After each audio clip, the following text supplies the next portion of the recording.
lived, that means the library was shut down. Everybody ran. I wanted so desperately to read. And then we came to a village where there was actually a library, but that library was for those who had money. So that means it was out of bounds for some of us. But I was determined. When I told my father I really would like to go to that school and read, he says, well, it's going to be up to you if you get into that school. I didn't know how I was going to get into that school other than sneak in, which I did. When I snuck in there, I snuck into the library. And I stayed there all night. Now, the librarian knew something was wrong because I was the only one who was not in class. I was the only student in the library. So finally, she asked, why are you not in class? And of course, there was nothing I could say. So they realized that I was not supposed to be there. So humans, being cruel as they sometimes are, they tied books around my neck, around my ankle, and they made me dance in the street, singing that I'm a thief.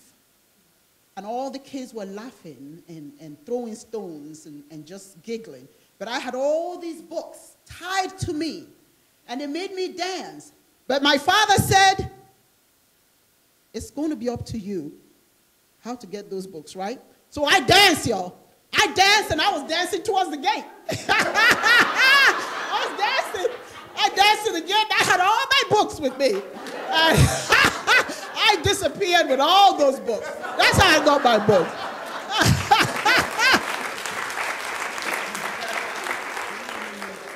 Now, before we go any further, one more thing I would like to share with you. When we talk about the importance of a name, when I was 11 years old, I was taken from my parents by a soldier. And unfortunately, well, you can imagine. And my mother and father tried everything to rescue me, but they couldn't.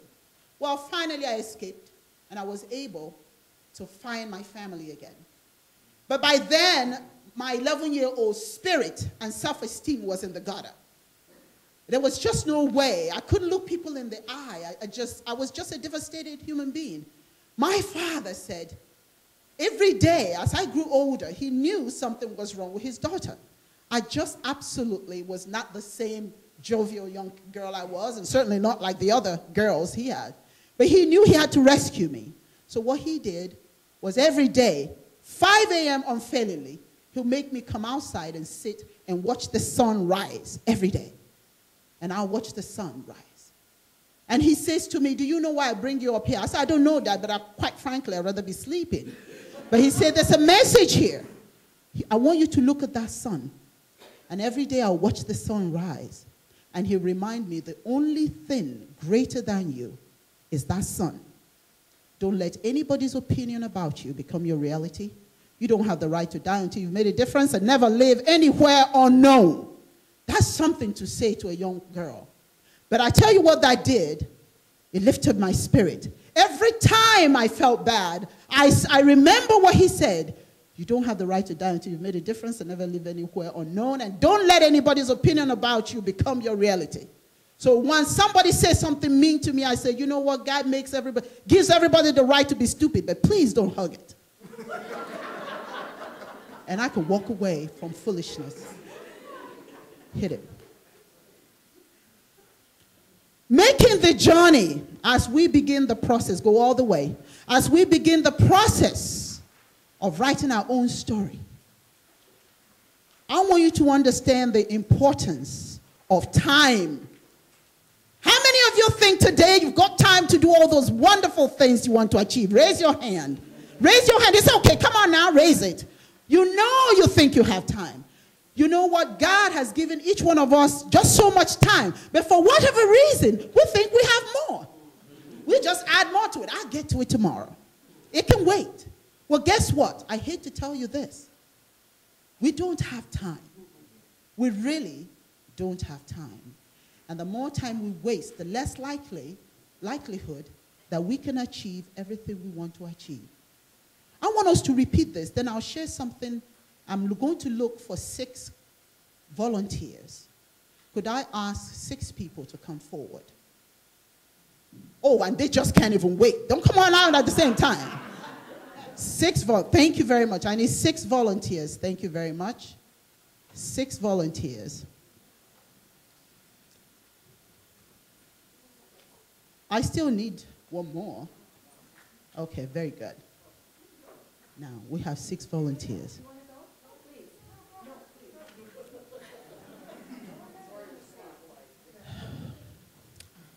This is a very important exercise, ladies and gentlemen.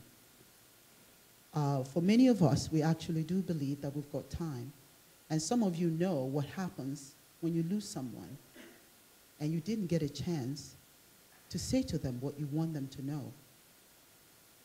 I want us to repeat that poem up there first before we do this exercise. But I'd like all of you to stand up solemnly.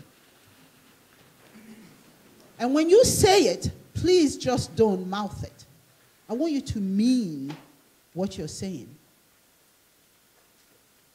Let's say it together. Making the journey. Together, please. I shall step out right now on faith, prepared to achieve my goals today. I shall set the objectives with care to assure that this day is not a waste. Today I shall step out with hope. Hope that everything I want today is the realization of all that is possible when my aspirations are backed by action. I shall savor every moment today, knowing that tomorrow will be the testimony and culmination of today's efforts to be etched in my memory for posterity. My father died, this precious man that I was telling you about, and I couldn't be there for him.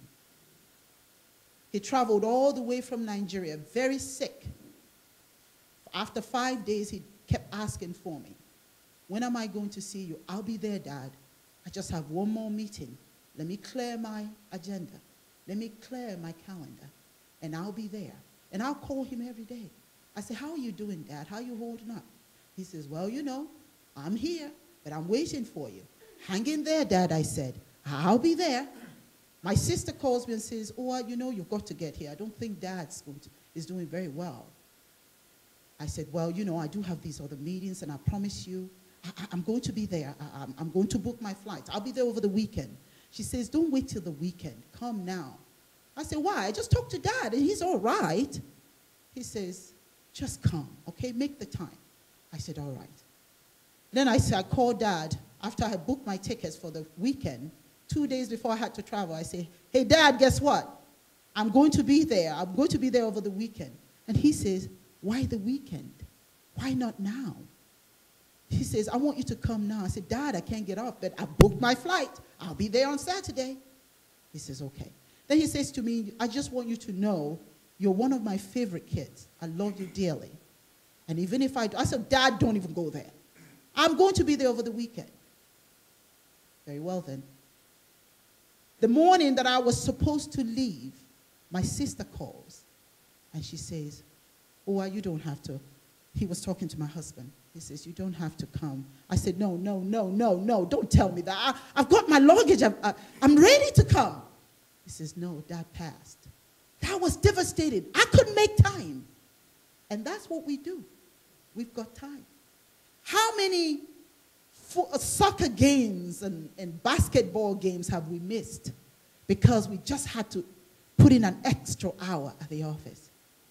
How many birthday parties have we not made? How many times have we pretended we have headaches when the husband wants to be nice? You know what I mean? But we've got a headache.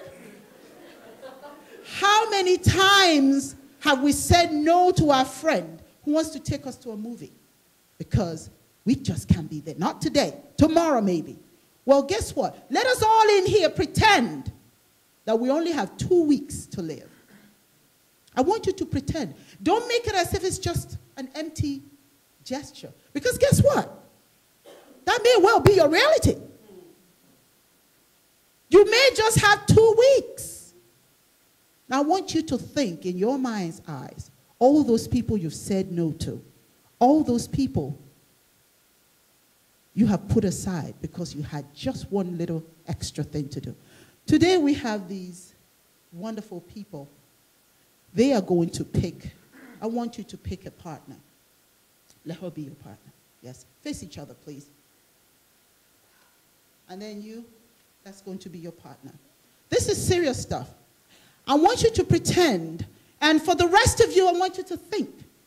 Think about those in your lives. Right now, you know who they are, I don't know who they are, that are very important to you that you may not have done something that you know they've been asking to do with you. Some people you put aside, your sons, your daughters, your husband, whoever. I want you to pretend that who you have in front of you is your very loved one, whoever that may be. You've got 2 weeks. Now you've got to say goodbye. You've got 2 weeks. What is it that you should have said? Think about it. I don't think it's something that we laugh about if we only have 2 weeks to say goodbye to our loved one. I want you to share with the audience, what would you say? Who would he be? Who would she be, rather? Who would she represent in your life? Okay. Now that's your mom. You've got to say goodbye. 2 weeks. That's all you've got. Mother, I just wanted you to know I've always loved you no matter what has happened in my life. I always loved you. Say that to her. Say what you would say to your mom when you realize you won't. She's not. I know our mothers love us. I just can't even imagine in 2 weeks. I have 2 weeks to say goodbye to my mom. Maybe you haven't seen her in God knows how long. And now you've got to say goodbye.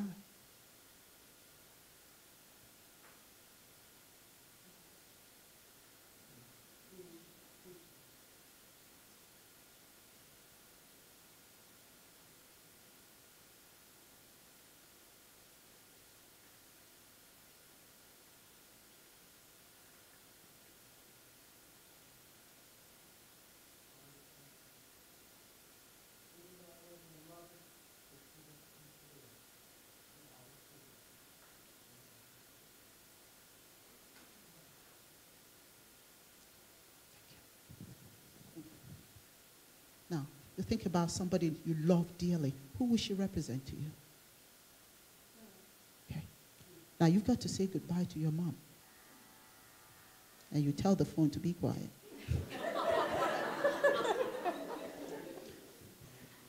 Say goodbye to your mother. And remember those times she's asked you to come see her, but you were too busy. You had other things to do.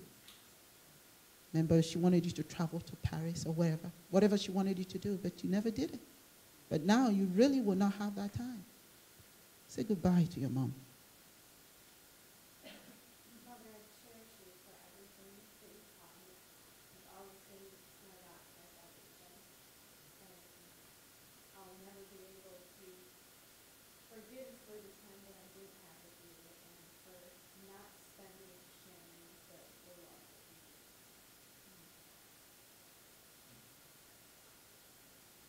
Now, she's your mom. You say goodbye.